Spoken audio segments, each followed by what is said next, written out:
ఏర్పాటు చేయండి, తప్పకుండా మీకు 2 లక్షల రూపాయల రుణమాఫీ చేస్తా అని శ్రీమతి సోనియా గాంధీ గారు మాట ఇచ్చిండ్రు. అందుకే ఈనాడు మా ప్రభుత్వం మా మంత్రివర్గ సహచరుల సంపూర్ణ సహకారంతో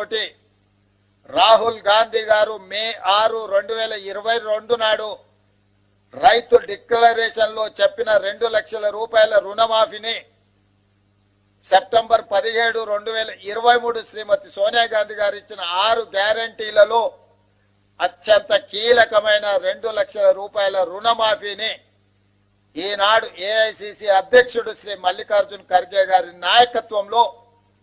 ఈ ప్రభుత్వం సచివాలయంలో కూర్చొని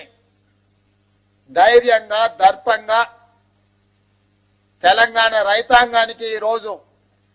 బ్యాంకర్లు అధికారుల సమక్షంలో 6098